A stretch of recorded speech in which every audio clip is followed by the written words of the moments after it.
My natural tendency for my money personality is save. Okay? Nobody taught me that. Nobody instructed. In fact, when I grew up, my parents never talked to me about money one time. Never. They never talked to me about money. They always kept it a secret. I never knew what was going on in terms of financially in our household. No one told me about money, never taught to me about money, right? So these are things that I just naturally had, right? I was naturally a saver. So let me give you a couple stories to talk about my kind of saver tendencies. Okay, so my son is here. He's kind of similar to me. So when I kind of grew up, I never was interested in buying anything. Okay, it's not that I didn't like things or whatever. It just never came to me, right? So whenever I would get birthday money or Christmas money, I would just save it. Okay, so that was me all throughout my childhood, and then even in college. When I went to college, so my parents kind of helped me with the big bills, like the tuition and books and stuff. But then spending money was all on me. Okay, so I worked all years of my college. I did part-time jobs. I worked at the bookstore. I was a tutor. I did all kinds of different things, and I earned some money, right? My spending money, but I would spend very little of my money. Okay, I would just save it. Okay, so at the end of my 5 years in college, I was going to go on to graduate school, and I was going to save this money for graduate school, right? So I had this money saved up for graduate school, but then when I applied to graduate school, I actually got a scholarship that paid for everything. So I'm like, what am I going to do with this money? So I decided to use this money to buy my dad a car. For all of the sacrifice that he had given me, that's how much money I saved, right? It was my Christmas money, birthday money, and part-time job. I had enough money to buy a car, So I just graduated college, never had a full-time job, but I had enough money to buy a car. That kind of gives you a flavor of my saving prowess, my saving tendency, right? Okay, the other story I kind of tell to show you my kind of saving bent is something that I really used to love to do, but I don't even think they have this anymore. But back when you actually got your news through the newspaper, you know what those things are? Newspaper. I used to get the newspaper, and one of my favorite things to do was to get the Sunday paper, and inside the Sunday paper, they had coupons. Okay, so I don't know if you've ever seen that before or saw your parents do that, but the Sunday paper used to have some sections in there, I don't know if they still have this, where they have coupons, these little coupon books, right? And so my favorite thing to do was to get that Sunday paper, and I would cut out all the coupons. It was for toothpaste, shampoo, soap, whatever. I would cut out all the different coupons. And I would just love to go to the store and use the coupons. And so the store I would go to had double coupon day, right? So whatever the coupon was, they'd double it, right? So if you had a $1 off, you take it there, and they give you $2 off. Oh my gosh, this was like Disneyland for me when I go to the store and use the coupons. And so I go to the same store because they have the double coupons every day. I go to the same store over and over and over and over again. So much so that I started memorizing the aisles and what's on every aisle, and then I organized my coupon envelope according to the aisle. So when I walked down the aisle, I'd have the coupons come up exactly when I would go to each product down the aisle. That's how organized I was in trying to save money. Okay, so let me tell you this one day.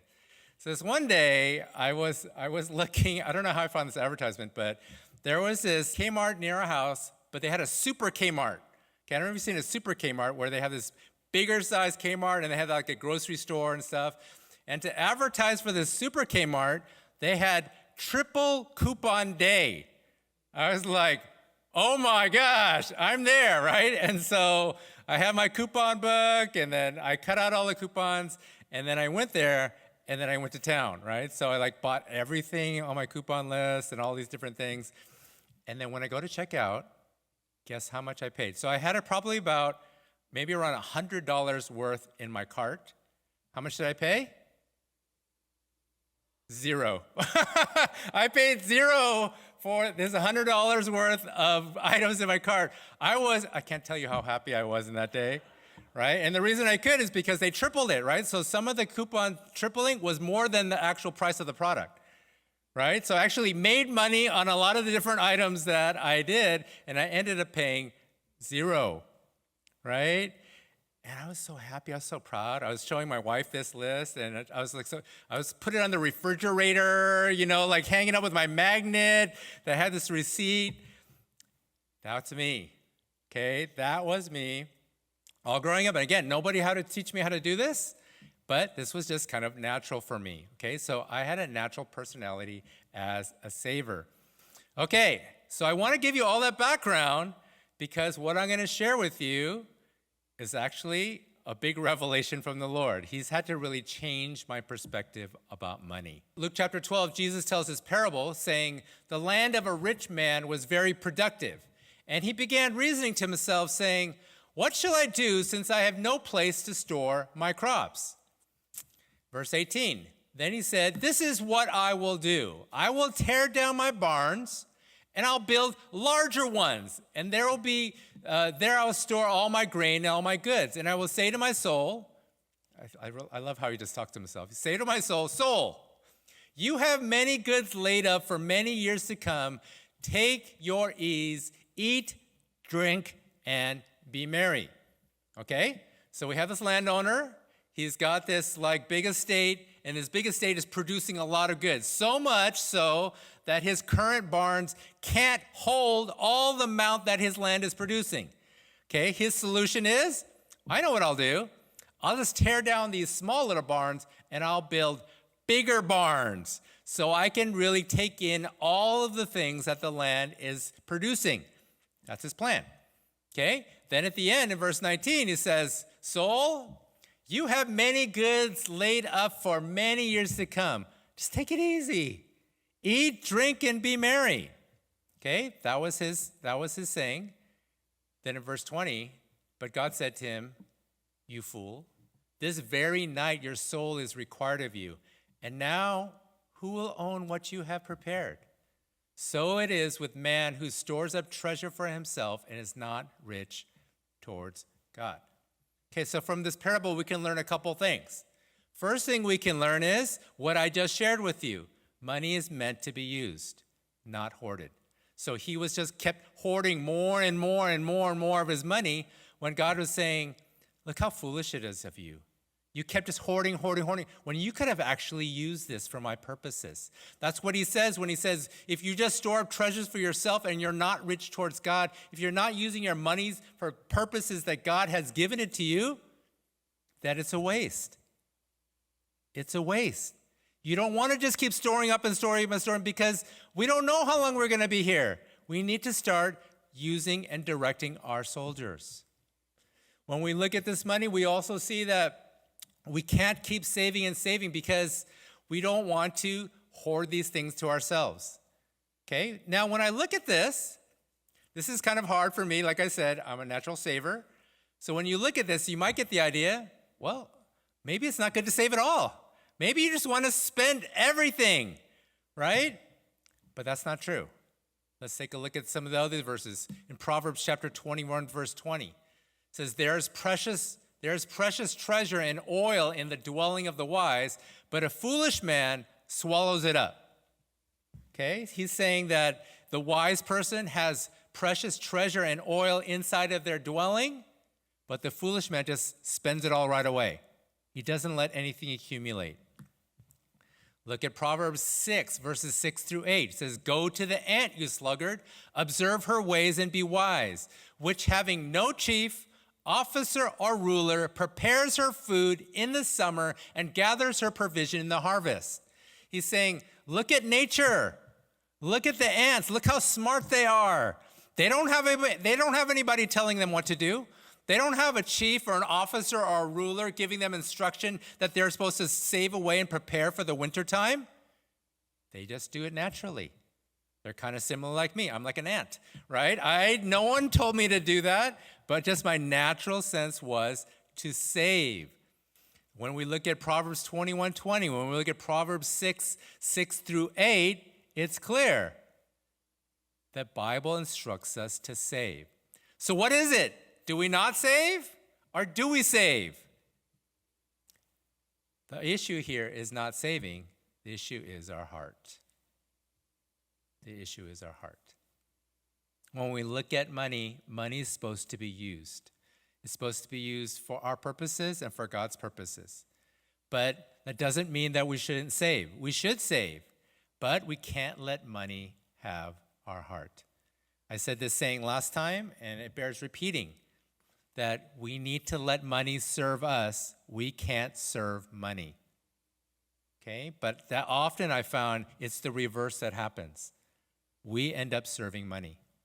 Money ends up driving our decisions. Money ends up just driving our perspective. It drives our daily relationships. It drives our things that happen in our family. Money is the thing that drives the truck. It's the one in charge.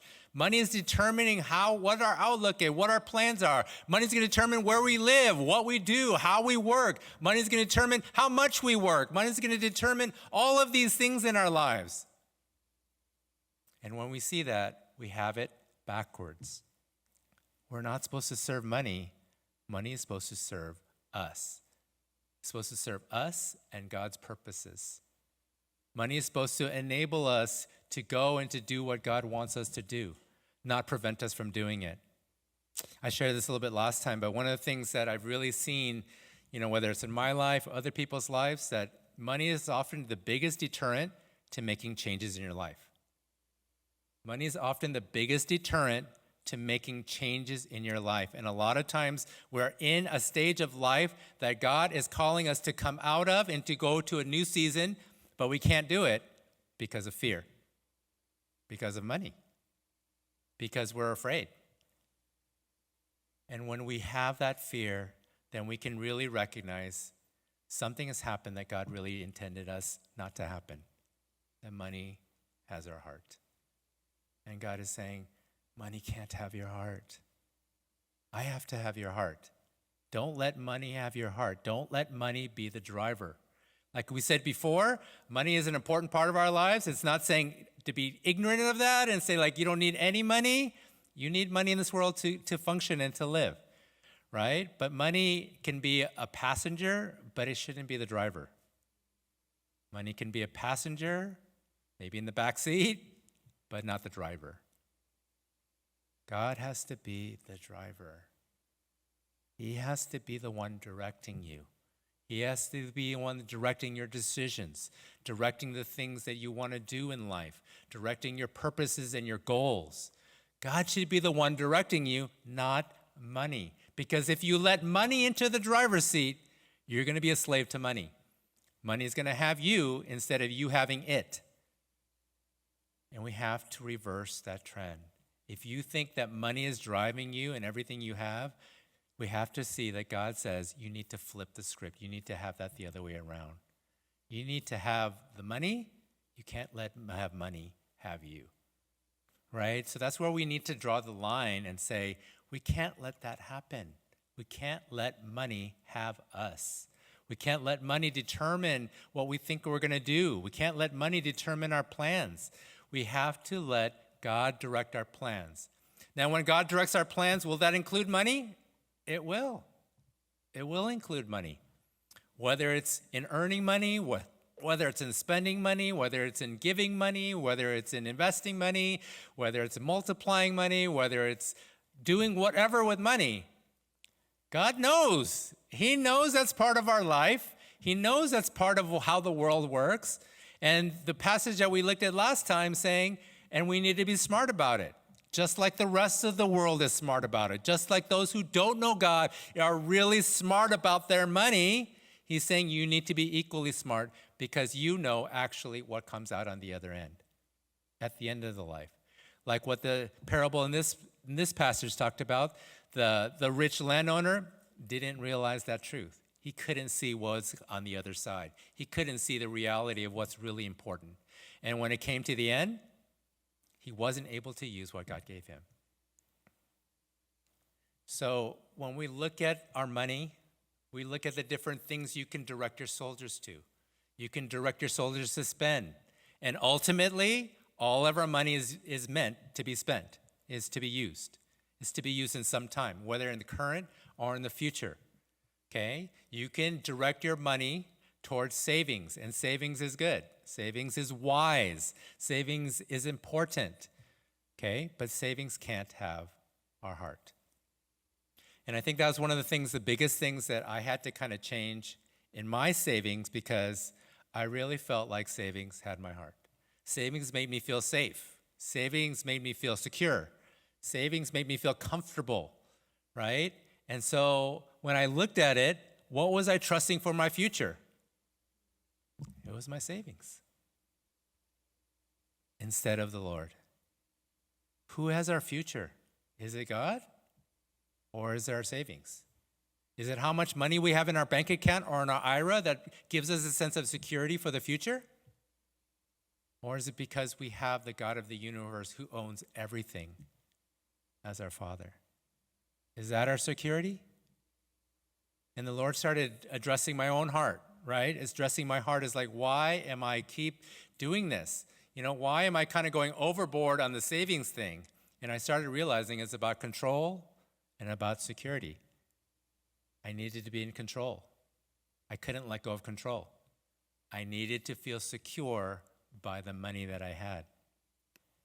And I started realizing that money had me instead of me having the money.